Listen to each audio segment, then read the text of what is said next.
မြမသမိုင်းရာဇဝင်တွေထဲမှာရဲစွမ်းတတိနဲ့မျိုးချစ်စိတ်တဲ့အပြည့်ရှိတဲ့အပြင်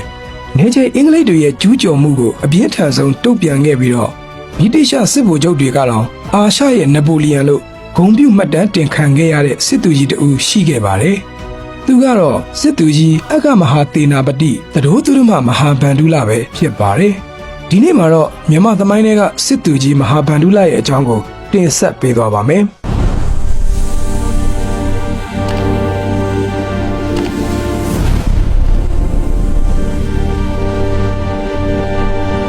မဟာဗန္ဓုလကို1982ခုနိုဝင်ဘာလ6ရက်မြန်မာတက္ကရာ1144ခုနှစ်တဘိုရဲလာဇန်17ရက်နေ့မှာအထက်မြန်မာပြည်ဒီပဲရင်မြို့နယ်ငပရင်းကျေးရွာလေးမှာတာမန်တောင်သူမိသားစုဖြစ်တဲ့ဦးပေါတော်နဲ့ဇနီးတော်ငိမ့်တို့ကမွေးဖွားခဲ့တဲ့သားဦးဖြစ်ပါတယ်။သူ့ရဲ့ငယ်နာမည်ကတော့မောင်ရစ်ဖြစ်ပါတယ်။အဲဒီခေတ်ခါကမြန်မာယောက်ျားလေးတွေရဲ့ဓလေ့ထုံးစံအတိုင်းမောင်ရစ်ဟာဒေသအတွင်းမှာရှိတဲ့ဗုဒ္ဓဘာသာဘုန်းကြီးကျောင်းမှာပညာသင်ကြားခဲ့ပါတယ်။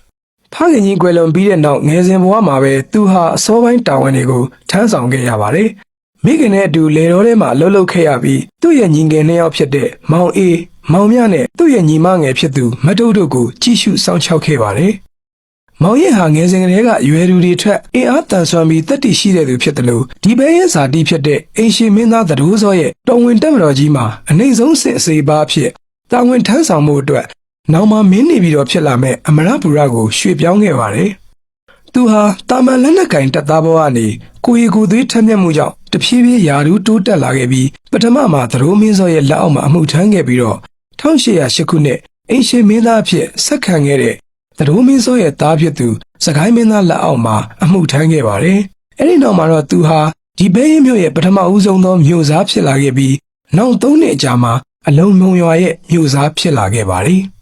မဟာဗန္ဓုလဟာသူ့ရဲ့အရှင်သခင်ဖြစ်တဲ့စကိုင်းမင်းသားကြီးဘာကြီးတော်မင်းအဖြစ်နဲ့1819ခုနှစ်ဇွန်လမှာမြန်မာထီးနှန်းကိုဆက်ခံပြီးတဲ့နောက်မှာတော့စစ်တေနာပတိဖြစ်လာခဲ့ပါတယ်။မဟာဗန္ဓုလရဲ့စစ်တေနာပတိအဖြစ်နဲ့ပထမဦးဆုံးအဓိကကျတဲ့တိုက်ခိုက်မှုဟာမကြာမီမှာပဲမဏိပူရမှာဖြစ်ပွားခဲ့ပါတယ်။တိုင်းပြည်ရဲ့အနောက်ဘက်မှာရှိတဲ့နိုင်ငံငယ်ဟာ1956ခုနှစ်ထဲကပုံငန်ထကြွသူတွေကိုထိန်းသိမ်းထားတဲ့နိုင်ငံဖြစ်ပြီးတော့1813ခုနှစ်အချိန်မှာဘိုးတော်ဖရာမင်းကတိုက်ခိုက်သိမ်းယူခဲ့ပါတယ်။အစောပိုင်း6နှစ်ခန့်ကမြန်မာတွေနန်းတင်ပေးခဲ့တဲ့မဏိပူရရာဂျာမာဂျစ်စင်းဟ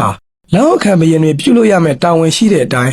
ဘရင်အသစ်ရဲ့နန်းတပ်ပွဲခမ်းနားကိုမတက်ရောက်ခဲ့တဲ့အပြင်တန်ယုံကနေတဆင့်လက်ဆောင်ပနာဆက်တာလာမျိုးတွေလည်းမလုပ်ခဲ့ပါဘူး။ဒါကြောင့်ဘာကြီးတော်မင်းဟာစစ်ရေးအတွက်ဖွဲ့စည်းထားတဲ့တပ်ကိုမဏိပူရကိုပြန်လည်တိုက်ခိုက်သိမ်းယူစေဖို့စီလွတ်ခဲ့ပါတယ်။1819ခုနှစ်အောက်တိုဘာလမှာဗန္ဓုလဟာမြန်မာစစ်တပ်တွေရဲ့တပ်မှုချုပ်အဖြစ်နဲ့မဏိပူရကိုကျူးကျော်ခြင်းမှာဦးဆောင်ခဲ့ပါတယ်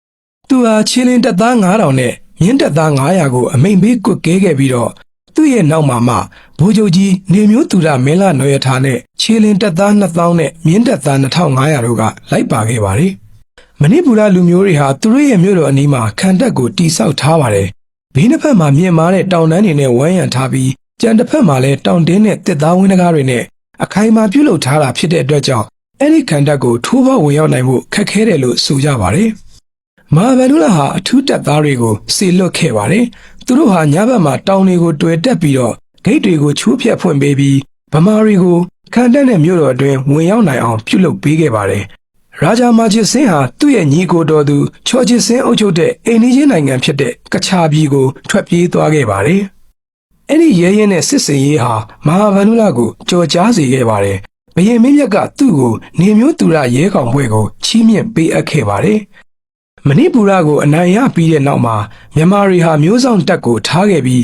မြို့ကိုခြေလျားတဲ့ချင်းတွင်းမြစ်အထောက်ပံ့အစီအစဉ်တွေနဲ့ကာကွယ်ထားခဲ့ပါတယ်။မဏိပူရလိုပဲအာသန်ဟာဘိုးတော်ဘုရားထီးနှန်းစိုးစံချိန်နောက်ပိုင်းမှာသိမ်းပိုက်ထားတဲ့နယ်မြေတွေကတစ်ခုဖြစ်ပါတယ်။မြန်မာတို့ဟာ1818ခုနှစ်မတ်လမှာအဟွမ်းတိုင်းပြည်ကိုပထမဆုံးကျူးကျော်ဝင်ခဲ့ပြီးတော့ရုပ်သေးဘရင်တယောက်အဖြစ်နဲ့ချန်ဒရာကတဆင်းကိုခန့်အပ်ခဲ့ပါတယ်။မြန်မာစစ်တပ်တွေနိုင်ငံတင်းကထွက်ခွာပြီးနောက်မကြာမီမှာပဲ1821ခုနှစ်မှာရုပ်သေးဘရင်ဟာဗြိတိရှတို့ထံမှပြောင်းလဲပြီးတစ္ဆာခံရတဲ့အတူဗမာတွေကိုစန့်ကျင်ခဲ့ပါတယ်။ဘာကြီးတော်မင်းဟာနောက်ထပ်တစ်ဖန်ဗန္ဓုလကိုအာသန်ပြည်ကိုပြန်လည်သိမ်းယူဖို့စေလွတ်ခဲ့ပါတယ်။1821ခုဖေဖော်ဝါရီလမှာအယောက်2000ရှိတဲ့မြန်မာစစ်တပ်ဟာဟ ဟူးကောင်းတောင်ကြားတစ်လျှောက်မှာရှိတဲ့နှင်းထူထပ်တဲ့တောင်တန်းတွေကိုဖျက်ကျော်ပြီးအာသန်ပြည်ကိုခြိတက်ခဲ့ကြပါတယ်။တစ်နှစ်ခွဲနီးပါးလောက်ကမ္ဘာပေါ်မှာအခက်အခဲကြမ်းတမ်းဆုံးဖြစ်တဲ့မြေပြင်နေထားချို့မှာပြင်းပြင်းထန်ထန်တိုက်ပွဲတွေဖြစ်ပွားပြီးတဲ့နောက်ဆုံးမှာမြန်မာတပ်တွေဟာချန်ဒရာကက်တဆင်းနဲ့အာသန်စစ်တပ်ကို1822ခုနှစ်ဇူလိုင်လမှာအနိုင်ရရှိခဲ့ပါတယ်။အာသန်ပြည်နယ်ကိုလည်းစစ်တပ်ဘရင်ခံအုပ်ချုပ်မှုအောက်မှာဗမာနယ်ပယ်တစ်ခုအဖြစ်သွတ်သွင်းခဲ့ပြီးတပ်တန်း600ရှည်ကြာခဲ့တဲ့အဟွမ်းနှန်းတော်ကိုတစ်ချိန်တည်းနဲ့အရာအလုံးအတွက်အဆုံးသတ်စေခဲ့ပါတယ်။အရေးနှိမ့်ခဲ့တဲ့အာသန်လူမျိုးဘရင်ဟာဗြိတိရှပိုင်နက်နယ်မြေဖြစ်တဲ့ဘင်္ဂလားနယ်ကိုထွက်ပြေးသွားခဲ့ပါတယ်။မဟာဗန္ဓုလဟာဗိုလ်ချုပ်ကြီးမဟာသီလဝအုပ်ချုပ်တဲ့စစ်သား2000ပါဝင်တဲ့မျိုးဆောင်တပ်ကိုထားခဲ့ပြီးတော့အင်းဝကိုပြန်ခဲ့ပါတယ်။အာသန်ပြည်နယ်ကိုအောင်နိုင်ပြီးတဲ့နောက်ပိုင်းကစပြီးတော့အရင်တုန်းကမောင်ရဲဟာသဒိုးမဟာဗန္ဓုလဆိုတဲ့ဘွဲ့အမည်ကိုရရှိခဲ့ပါတယ်။1822ခုနှစ်အရောက်မှာမဏိပူရနဲ့အာသန်ကိုအောင်နိုင်ခဲ့တာတွေဟာဗြိတိရှအိန္ဒိယနဲ့အင်းဝနေပြည်တော်တို့ကြားမှာရှည်လျားတဲ့နယ်နိမိတ်ကိုဖြစ်ပေါ်စေခဲ့ပါတယ်။ကာလကတ္တာမှာခြေစိုက်တဲ့ဗြိတိရှတွေဟာနယ်မြေဒေသအပေါ်မှာသူတို့ရဲ့ကိုယ်ပိုင်အကြံစီတွေရှိနေပြီးတော့မဏိပူရအာသန်နဲ့ရခိုင်တို့မှာရှိတဲ့ပုံကန်ထကြွသူတွေကိုအားတက်သရောအထောက်အပံ့တွေပေးခဲ့ကြပါတယ်။ကာလကတ္တာဟာကချာနဲ့ဂျိန်းရှားတို့ကိုဗြိတိရှထိန်းသိမ်းထားတဲ့နိုင်ငံတွေလို့တစ်ဖက်သက်ကြေညာခဲ့ပြီးတပ်တွေကိုစေလွှတ်ခဲ့ပါတယ်။ဗြိတိရှပိုင်နက်တွေကနေလက်တလောရရှိထားတဲ့နယ်မြေတွေအတွင်းကိုနေဆက်ဖြတ်ကျော်ပြီးစီးနှင်းတိုက်ခိုက်တာတွေနဲ့ဩဇာလွှမ်းမိုးမှုတွေဟာဗမာတွေကိုစိတ်ရှုပ်ထွေးစေခဲ့ပါတယ်။စစ်ပွဲဟာရှောင်လွှဲလို့မရကြောင်းတေချာပြီးတဲ့နောက်မှာတော့ဗန္ဓုလဟာဗြိတိရှကိုဆန့်ကျင်ပြီ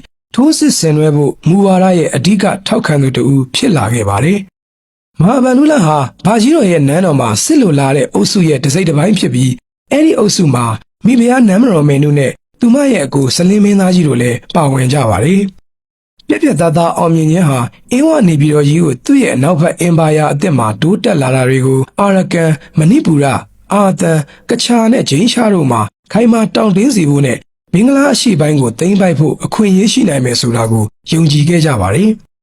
1824ခုနှစ်ဇန်နဝါရီလမှာတော့ဗန္ဓုလဟာသူ့ရဲ့ထိပ်တန်းဒုတိယအကြီးအကဲတွေထဲကတစ်ယောက်ဖြစ်တဲ့သဒိုးသီရိမဟာဥဇနကိုကချာနဲ့ဂျိန်းရှားတပုံတွေစီကိုတိုက်ထုတ်ဖို့စေလွှတ်ခဲ့ပါတယ်။ဗြိတိရှတွေဟာသူတို့ရဲ့ကိုယ်ပိုင်တပ်ကိုမြန်မာနဲ့ကချာမှာရင်ဆိုင်စေဖို့စေလွှတ်ခဲ့ပြီးအကျိုးဆက်အနေနဲ့နှစ်ဦးနှစ်ဖက်ကြားမှာပထမဦးစွာရင်ဆိုင်တိုက်ခိုက်မှုတွေဖြစ်ခဲ့ပါတယ်။စစ်ပွဲဟာရခိုင်နယ်စပ်မှာရင်ဆိုင်တိုက်ခိုက်မှုတွေဖြစ်ပွားပြီးတဲ့နောက်1824ခုနှစ်မတ်လ9ရက်မှာတရားဝင်စတင်ဖြစ်ပွားခဲ့ပါတယ်။မြန်မာတပ်မတော်မှာစစ်တေနာပတိဖြစ်တာနဲ့အညီမဟာဗန္ဓုလရဲ့ကိုယ်ပိုင်ကွပ်ကဲမှုအောက်မှာရှိတဲ့စစ်တပ်တပ်အပါအဝင်စုစုပေါင်းလူအရေးအတွက်1000နဲ့အမြင့်ကောင်ရင်900ရှိတဲ့တိုင်းပြည်ရဲ့အကောင်းဆုံးတွေဖြစ်တဲ့တပ်ရင်း12ခုနဲ့အထောက်ပံ့ပေးထားပါတယ်။မဟာဗန္ဓုလရဲ့ဗိုလ်ချုပ်ကြီးတွေထဲမှာတိုင်းပြည်ရဲ့ဗောဓစိတ်ချီးမြှင့်ခြင်းခံထားရတဲ့စလီမင်းကြီးနဲ့ဒညဝတီဝင်းသူတောင်ငူမျိုးသားတွေပါဝင်ကြပါတယ်။ဗန္ဓုလရဲ့အစီအစဉ်ကတော့ဗြိတိရှကိုမျက်နှာစာနှစ်ခုမှာတိုက်ခိုက်ဖို့ဖြစ်ပါတယ်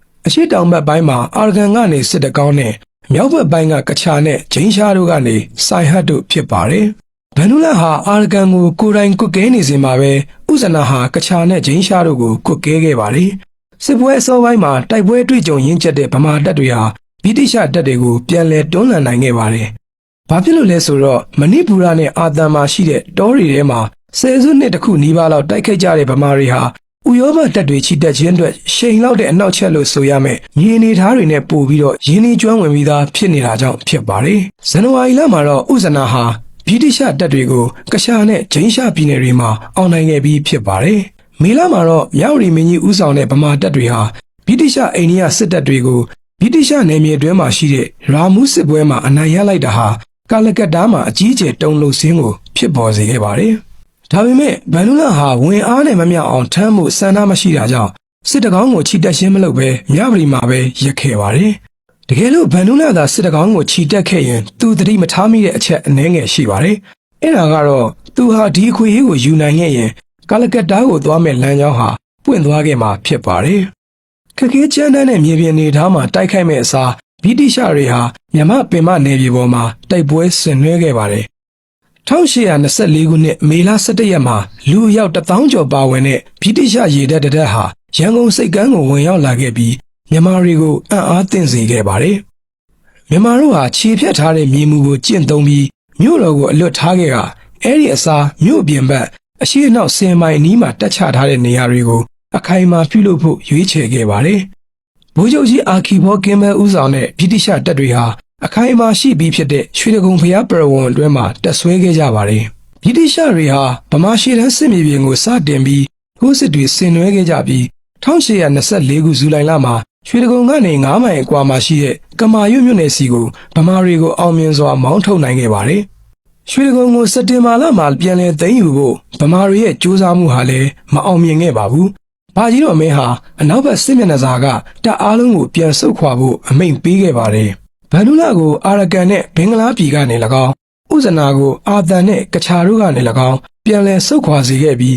ရန်သူကိုရန်ကုန်မှာရင်ဆိုင်စေခဲ့ပါတယ်။မုတ်တုံရာသီရဲ့အလဲဖြစ်တဲ့ဩဂုတ်လမှာတော့ဗန္ဓုလနဲ့သူ့ရဲ့စစ်တပ်ဟာရခိုင်ရိုးမကိုကြော်ဖြတ်ခဲ့ပါတယ်။ဘုရင်မင်းမြတ်ဟာစစ်တပ်ရဲ့အမြင့်ဆုံးယာဒူးအဆင့်ဖြစ်နိုင်တဲ့အက္ကမဟာသေနာပတိဆိုတဲ့ဘွဲ့ကိုဗန္ဓုလနဲ့ဥဇနနှစ်ဦးလုံးကိုချီးမြှင့်ခဲ့ပါတယ်။ဗန္ဓုလကိုစစ်တောင်းမြို့သားအဖြစ်လဲခန့်အပ်ခဲ့ပါတယ်။နိုဝင်ဘာလမှာတော့ဗန္ဓုလဟာရန်ကုန်အပြင်ဘက်မှာအင်အား3000ရှိတဲ့တပ်အစုဝေးကိုစတင်ကွပ်ကဲခဲ့ပါတယ်။ဗန္ဓုလဟာအင်အား1000ရှိတဲ့လက်နက်အင်အားအပြည့်စုံနဲ့ဗြိတိရှတပ်တွေကိုထိတ်တိုက်ရှင်ပြိုင်နိုင်တယ်လို့ယုံကြည်ခဲ့ပါတယ်။ဗမာတပ်တွေဟာအရေးအတွက်အားဖြင့်တာလွန်ပေမဲ့3000ထဲကတပ်သား1000ခွဲကသာစစ်သုံးပြောင်းချောတနက်တွေကိုကင်ဆောင်ကြပါတယ်။ဗမာအမြောက်တွေဟာအမြောက်ဆန်လုံးတွေကိုပဲပစ်နိုင်ပေမဲ့ဗြိတိရှအမြောက်တွေကတော့ပောက်ကွဲစေနိုင်တဲ့အမြောက်ဆန်တွေကိုပါပစ်ခတ်နိုင်ပါတယ်။ဗန္ဓုလကိုမသိစေခဲ့တဲ့အချက်ကတော့ဗမာတွေအနေနဲ့တခါမှမမြင်ဘူးတဲ့ကွန်ကရစ်ဒုံးကျည်လက်နက်လိုအသစ်ဆန်းဆုံးလက်နက်တွေကိုစစ်အတွင်းမှာပထမဦးဆုံးအကြိမ်အဖြစ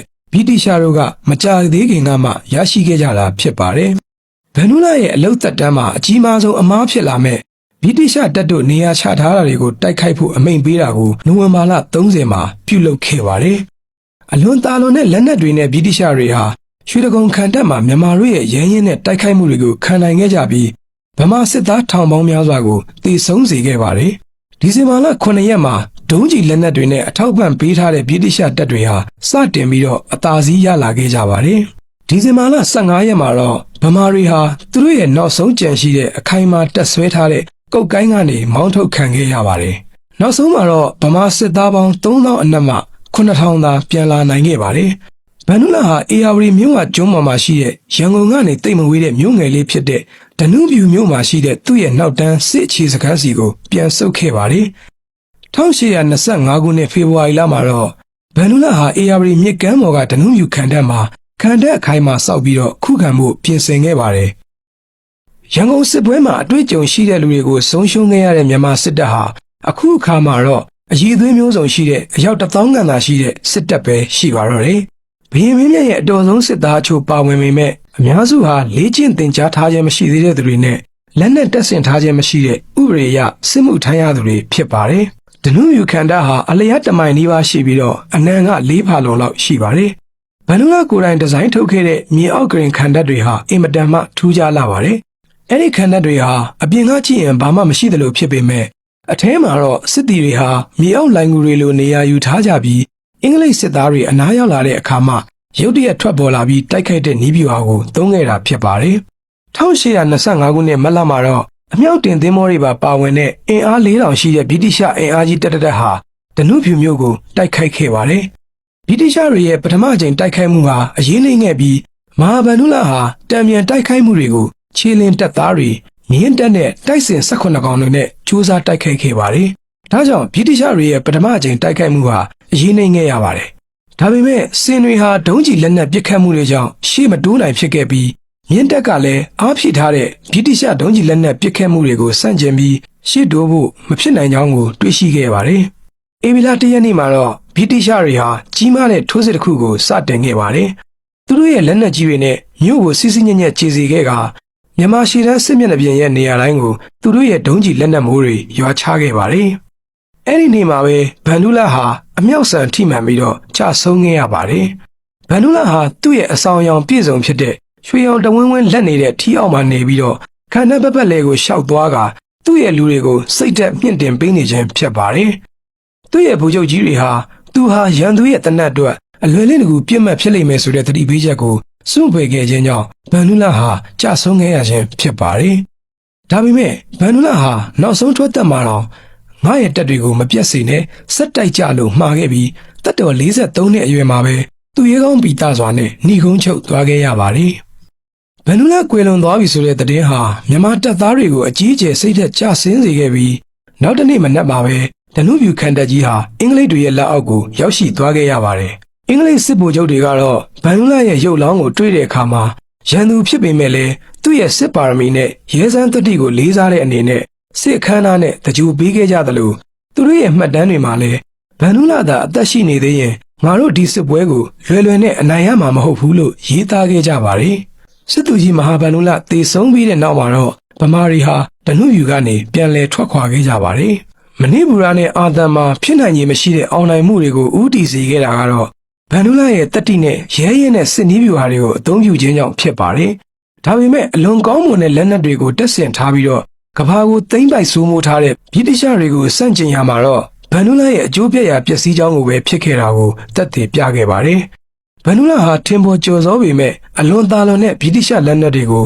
ရင်ဆိုင်ရာမှာနီးဗျူဟာတွေကိုပြောင်းလဲဖို့ပြက်ကွက်ခဲ့ပါတယ်။ပျောက်ကြားနီးဗျူဟာဒါမှမဟုတ်နီးဗျူဟာအသစ်တွေကိုအသုံးပြုဖို့ဗန္ဓုလဟာမစင်စားမိခဲ့ပါဘူး။တကယ်လို့သူသာပျောက်ကြားနီးဗျူဟာကိုကျင့်သုံးခဲ့ရင်စစ်ပွဲရဲ့နောက်ဆုံးရလဒ်ဟာပြောင်းလဲခြင်းမှပြောင်းလဲနိုင်မှာဖြစ်ပေမဲ့သတ်မှတ်ချက်တွေကတော့အနည်းငယ်လျှော့ပေါ့တက်ညာကောင်းတက်ညာနိုင်မှာပဲဖြစ်ပါတော့တယ်။ဒီနေ့တင်ဆက်ပေးခဲ့တာကတော့ဗြိတိရှစစ်ဗိုလ်ချုပ်တွေကိုယ်တိုင်အာရှရဲ့နပိုလီယန်လို့တင်စားခေါ်ခံခဲ့ရတဲ့ရဲစွမ်းတတိနဲ့ပြည့်စုံလာတဲ့စစ်သူကြီးမဟာဗန္ဓုလရဲ့အကြောင်းပဲဖြစ်ပါတယ်။ကျွန်တော်တို့ရဲ့ channel ကနေမြန်မာသမိုင်းနဲ့ပတ်သက်တဲ့အကြောင်းအရာတွေကိုနေ့စဉ်တင်ဆက်ပေးနေတာဖြစ်လို့ဗီဒီယိုလေးတွေကိုကြိုက်နေတဲ့တဲ့ဆိုရင် like and subscribe လုပ်ထားပေးကြဖို့တောင်းဆိုချင်ပါတယ်။အဆုံးထိကြည့်ရှုပေးခဲ့ကြလို့အားလုံးကိုကျေးဇူးများကြီးတင်ပါတယ်ခင်ဗျာ။နောက်ဗီဒီယိုတွေမှာပြန်လည်တွေ့ပါမယ်။